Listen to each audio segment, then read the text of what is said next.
একদিন সন্ধ্যার সময় দাদি গ্রামের নির্জন বাঁশবনের পাশ দিয়ে হাঁটছিলেন।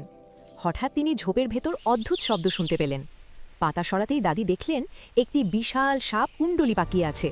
সাপটি এত বড় ছিল যে মানুষের থেকেও লম্বা। তার চোখ দুটো নীল আগুনের মতো জ্বলছিল। দাদি একটু ভয় পেলেন, কিন্তু পালালেন না। সাপটি ধীরে ধীরে মাথা তুলল, তারপর অবাক করা কথা বলল, দাদি, ভয় পাবেন না। দাদি বিস্ময়ে তাকিয়ে রইলেন। সাপটি বলল, সে একটি জাদুর সাপ। সে বহু বছর ধরে এই বনে পাহারা দিচ্ছে। ভালো মানুষদের সে কখনো ক্ষতি করে না। হঠাৎ সে সময় এক লোভী শিকারী সেখানে এলো। সে সাপটিকে ধরে বিক্রি করতে চাইল। শিকারী বন্দুক তুলতেই হঠাৎ আকাশ কালো হয়ে গেল। ঝড়ের মতো বাতাস বইতে শুরু করল। বিশাল সাপটি গর্জে উঠল। তার চোখ আগুনের মতো জ্বলে উঠল। শিকারী এত ভয় পেল যে বন্দুক ফেলে দৌড়ে পালালো। ঝড় থেমে গেলে সাপটি আবার শান্ত হয়ে গেল। সে দাদির দিকে তাকিয়ে মাথা নত করল। তারপর ধীরে ধীরে জঙ্গলের অন্ধকারে মিলিয়ে গেল।